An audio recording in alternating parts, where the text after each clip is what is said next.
ملا ٹائمز میں خوش آمدید۔ اسرائیل میں لگی ہوئی آگ لگاتار بڑھتی جا رہی ہے۔ 3 دن ہو چکے ہیں اور ابھی تک اسرائیل اس آگ پر قابو نہیں پا سکا ہے۔ آگ کی جو رفتار ہے بڑھتی جا رہی ہے۔ گاؤں کے گاؤں خالی ہو رہے ہیں، جنگل کا جنگل پورا جل کر خاک ہوتا جا رہا ہے، اور امریکہ کی مدد پہنچ چکی ہے، فرانس کی مدد آ چکی ہے، انگلینڈ کی مدد آ چکی ہے، اس کے علاوہ اٹلی، جرمنی، دنیا کے کئی ملکوں نے مدد بھیجی ہے۔ تمام ممالک کی مدد ملنے کے باوجود بھی اسرائیل میں جو یہ آگ ہے وہ رک نہیں رہی ہے، اور بالکل امریکہ کے کیلیفورنیا میں جس طرح آگ لگی تھی اور 10 دن لگ گئے تھے اس آگ پر قابو پانے میں، اور امریکہ کے کیلیفورنیا کی آگ نے 2 لاکھ سے زیادہ مکانوں کو جلا دیا تھا، 10 لاکھ سے زیادہ لوگوں کو بے گھر کر دیا تھا، اسی طرح کا معاملہ اب اسرائیل میں بھی ہو رہا ہے۔ یروشلم میں آگ لگی اور یہ جو آگ ہے بڑھتی جا رہی ہے، تل ابیب تک پہنچ چکی ہے۔ تل ابیب اور یروشلم کو جوڑنے والی جو وہاں کی نیشنل ہائی وے ہے وہ راستہ بند ہے، اس کے علاوہ جتنے لوکل راستے ہیں وہ سب بند ہے۔ کل کی رپورٹ میں نے بتایا تھا کہ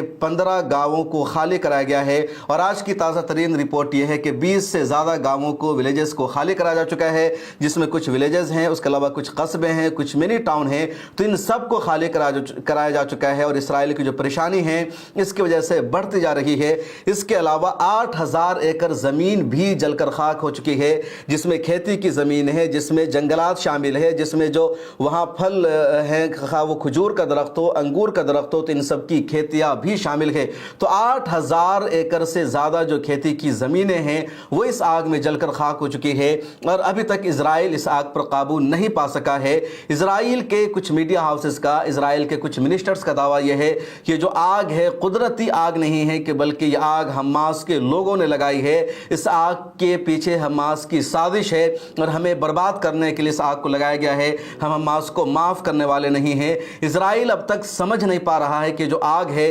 قدرتی آگ ہے یا پھر حماس کی لگائی ہوئی آگ ہے، کیسے اتنی بڑی آگ بھڑکی ہے۔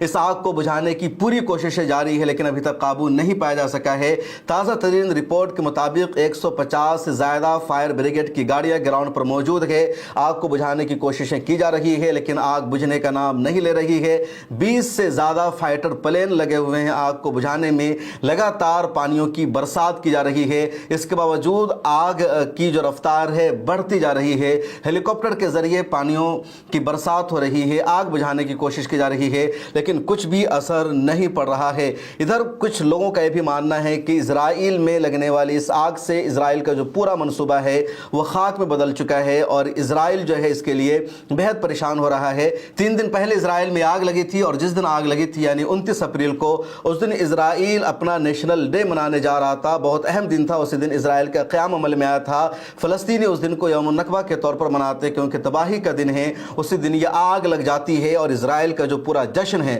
وہ ماتم میں تبدیل ہو جاتا ہے، غم میں تبدیل ہو جاتا ہے، اسرائیل کی پریشانیاں بڑھتی جاتی ہے۔ اور یہی وجہ ہے کہ جو اسرائیل کے منسٹر ہیں ان کو یقین نہیں آ رہا ہے کہ نیچرل آگ ہے، قدرتی آگ ہے، جبکہ دوسرے لوگ یہ کہہ رہے ہیں کہ اللہ تعالیٰ کی طرف سے عذاب ہے، قدرت کا انتقام ہے، کیونکہ اسرائیل نے غزہ پٹی میں پچھلے 2 سالوں میں اب تک 60,000 سے زیادہ بے گناہوں کو شہید کر دیا ہے، جس میں 70% تعداد خواتین اور بچوں کی شامل ہے۔ غزہ پٹی کے تمام ہسپتال کو اسرائیل نے تباہ کر دیا ہے، تمام مسجدوں کو شہید کر دیا ہے، تمام گھروں کو زمین دوز کر دیا ہے، رہنے کے لیے وہاں کچھ بھی نہیں بچا ہے۔ تو یہ من جانب اللہ عذاب ہے، کیونکہ اللہ تعالیٰ کی طرف سے ڈھیل تو ملتی ہے لیکن مکمل طور پر چھٹکارا نہیں ملتا، نجات نہیں ملتی، اور اسی دنیا میں قدرت کا یہ عذاب اسرائیل نے دیکھ لیا ہے، کئی بڑے ایکسپرٹ کا یہ ماننا ہے۔ اس کے علاوہ ایک اور بڑی خبر سامنے آئی ہے، اور وہ خبر یہ ہے کہ یمن نے اسرائیل پر بیلسٹک میزائل سے رات میں حملہ کیا، اور اس حملے کا نتیجہ یہ ہے کہ ایک طرف اسرائیل میں آگ کی وجہ سے دہشت، خوف، سناٹا ہے،